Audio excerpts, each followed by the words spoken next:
Bom, eu vou falar um pouco sobre a interpretação da biópsia renal. Primeiro, é necessário conhecer a histologia renal para poder detectar as alterações patológicas. 3 compartimentos renais devem ser avaliados: glomérulos, túbulo interstício e vasos. Frequentemente, os processos que acometem o rim produzem alterações em mais de um compartimento ao mesmo tempo. Correlação com dados clínicos. Esse tópico é muito importante. A patologia renal deve ser sempre feita em conjunto com o quadro clínico do paciente. Como que deve ser a amostra? Preferencialmente, ela deve incluir o córtex renal, que é onde observamos os glomérulos. Um critério utilizado é o da classificação de Banff, utilizada na avaliação de biópsias de transplante. Sugere que a biópsia tenha pelo menos 10 glomérulos e 2 artérias. É aceitável 7 glomérulos e 1 artéria. A representatividade da camada medular é mais importante nas biópsias de transplantes, já que algumas patologias, como por exemplo as nefrites virais, iniciam pela camada medular. Com relação aos dados clínicos, o que é importante saber e por quê? A biópsia é de rim nativo ou de rim de transplante? Isso muda todo o raciocínio, a forma de interpretar a biópsia e a nomenclatura, já que nos transplantes a classificação usada é a de Banff. Idade e sexo é importante. Algumas patologias acometem mais pacientes idosos, como por exemplo as vasculites, o acometimento renal secundário a neoplasias e a glomerulonefrite membranosa. Já em relação ao sexo, podemos citar a nefrite lúpica, por exemplo, bem mais comum no sexo feminino. Qual é a manifestação da doença? É uma síndrome nefrótica? É uma síndrome nefrítica? Isso nos leva a pensar mais em patologias glomerulares. Na insuficiência renal aguda, nós podemos ter o acometimento do interstício, como por exemplo na necrose tubular aguda ou na nefrite intersticial aguda. Já a hematúria isolada pode ocorrer em algumas doenças familiares. É importante também saber o início dos sintomas. É agudo ou crônico? Também é importante saber se o rim é transplantado. Nesse contexto, a data do transplante, porque algumas patologias acometem o enxerto em fases mais iniciais, como as rejeições agudas, enquanto outras patologias aparecem após alguns meses, como a nefrite por poliomavírus e a glomerulopatia do transplante. Dados do doador, como idade, história de hipertensão, diabetes mellitus, causa do óbito, já que essas comorbidades podem causar alterações estruturais no rim. Aqui é uma imagem macroscópica do rim, a superfície cortical, o hilo, que contém os vasos e o ureter. Na superfície interna podemos observar a região cortical e uma parte mais interna e escura que seria a região medular. A pelve normalmente apresenta substituição adiposa parcial e essa região são as papilas renais, e aqui seriam os cálices que podem estar dilatados na hidronefrose. As biópsias são geralmente em regiões polares. Essa é uma microfotografia de biópsia renal normal, mostrando 3 glomérulos e os túbulos contornados da camada cortical. Eles têm o citoplasma eosinofílico e granular. Há pouco estroma entre os túbulos e não há células inflamatórias. Aqui é um aumento maior do interstício cortical, mostrando as estruturas dos túbulos contornados com pouco estroma entre eles.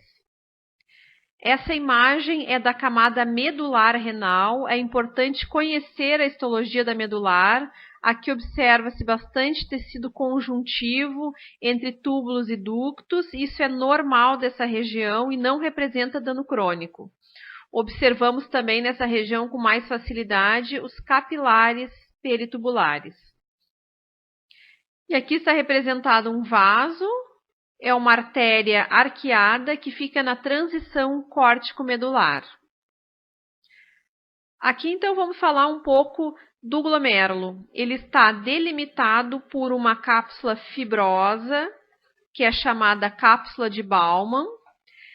A cápsula de Baumann delimita um espaço entre ela e as alças capilares, que é chamado o espaço de Baumann ou espaço urinário, por onde passa o ultrafiltrado. A cápsula de Baumann, internamente, ela é revestida por podócitos epiteliais. Tá? Aqui estão representados os núcleos deles. Esses podócitos se continuam com os podócitos viscerais, que fazem parte da parte externa das alças capilares. Essas são as alças capilares, normalmente são bem delgadas, com luzes pérvias e amplas. São constituídas ultraestruturalmente por uma membrana basal. E na superfície interna temos o revestimento endotelial. Isso é visto normalmente por microscopia eletrônica. As células com setas duplas são os núcleos das células mesangiais que dão sustentação às alças capilares. No hilo temos a arteríola aferente e eferente. Aqui observamos uma arteríola. Nem sempre nos cortes histológicos podemos identificá-las. Esse é um esquema da ultraestrutura renal. Os capilares, né? Em azul, uma célula endotelial. Em amarelo, os podócitos viscerais e seus pedicelos. A parte central é constituída por uma matriz e por células mesangiais. E o tufo capilar tem origem na arteríola aferente. E essa aqui é a arteríola eferente. No polo hilar, nós temos uma estrutura chamada aparato justaglomerular, que é a unidade maior do sistema renina-angiotensina. É constituída pela mácula densa, que são células modificadas do túbulo distal, o mesângio extraglomerular e a arteríola aferente e a eferente, que contém as células granulares.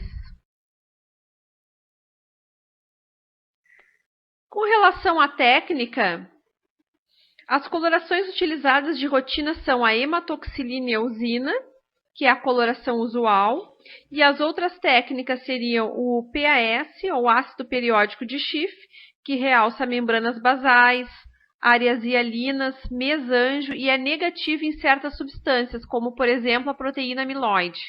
Outra coloração é a prata, ou PASM, que também cora membranas basais, delineia as alças capilares e é útil no diagnóstico de algumas patologias, já que evidencia, por exemplo, duplicações capilares e os spikes, que eu vou mostrar mais adiante. O tricrômico de Masson também é útil, cora áreas de fibrose e auxilia na determinação do dano crônico túbulo-intersticial e realça alguns tipos de depósitos glomerulares e tubulares. Aqui é uma coloração de tricrômico de Masson, podemos ver os túbulos em vermelho e as áreas do tecido conjuntivo em azul. Nesse glomérulo há uma esclerose segmentar, que é essa área densa corada de azul. Aqui é o PAS, mostrando membranas basais de vermelho rosa, e há uma acentuação da matriz mesangial, que fica mais hialina e eosinofílica, realçada por essa coloração. Aqui é a prata e um glomérulo normal, delineando uma delgada membrana basal capilar. Essa é a mesma coloração no caso de uma glomerulonefrite membranosa, evidenciando os famosos spikes, que são projeções da membrana basal glomerular entre os depósitos de imunocomplexos que acometem essa patologia. Então, quando nós analisamos as biópsias renais, devemos sempre lembrar de alguns conceitos. Um deles são lesões segmentares ou globais. Segmentar significa acometimento de parte do glomérulo, enquanto global é o acometimento de toda a estrutura glomerular. Algumas patologias acometem os glomérulos de forma segmentar. Exemplo, a glomerulosclerose segmentar e focal. Já outras glomerulopatias, por exemplo, glomerulonefrite membranosa ou membrana proliferativa, costumam apresentar um dano glomerular global. Já os termos focais e difusas refere-se à amostra como um todo, ou seja, focal indicaria alguns glomérulos acometidos e outros não, e difuso seria o comprometimento de todos os glomérulos. Proliferação mesangial é um padrão que deve ser identificado. Há critérios para essa avaliação e algumas patologias cursam com proliferação mesangial, como, por exemplo, nefropatia por IgA e lúpus. Já as lesões endoproliferativas aparecem geralmente em patologias agudas mediadas por imunocomplexos.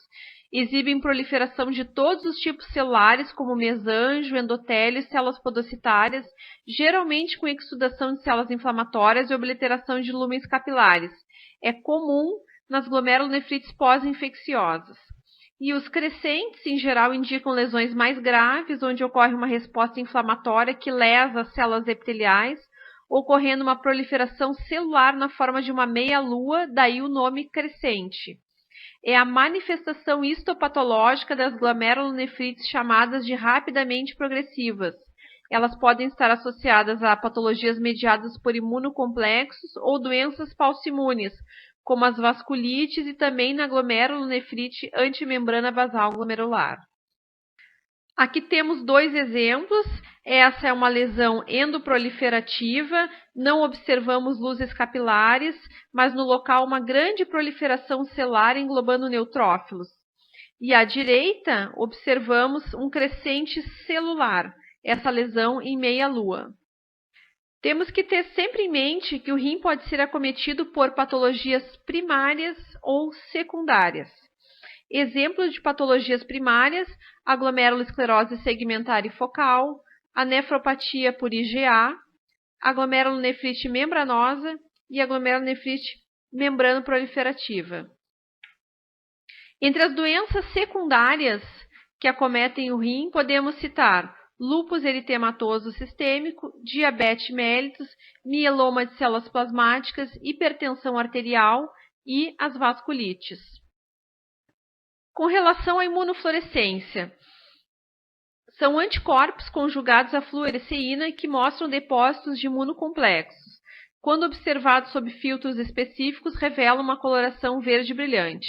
É técnica mandatória na análise de biópsias renais. Não se deve fazer patologia renal sem a imunofluorescência. Ela mostra se há depósitos de imunocomplexos, onde se localizam e de que tipo são. Para saber o tipo, usamos o painel básico que engloba IgA, IgM, IgG, C3c, C1q, C4, C4d, fibrinogênio, cadeias leves, kappa e lambda. Aqui é um glomérulo revelando fluoresceína verde brilhante em mesanjo. O fundo é escuro. O anticorpo que está corando é o IgA, compatível com uma nefropatia por IgA. Já aqui observamos o delineamento das alças capilares. São depósitos subepiteliais de IgG, nesse caso uma glomerulonefrite membranosa. Para terminar, eu cito a microscopia eletrônica, que é uma técnica complementar na patologia renal, mas tem algumas limitações. É uma técnica cara e trabalhosa, disponível em geral em grandes centros e universidades, necessita de aparelhagem específica e pessoal treinado. Ela tem um uso limitado na patologia, mas é importante em algumas situações, como nas nefrites hereditárias, doenças metabólicas, nos depósitos de fibrilas e em alguns tipos de rejeições. Bom, isso foi apenas uma introdução. A patologia renal é ampla, trabalhosa, mas também gratificante e apaixonante. E eu espero que tenha sido útil.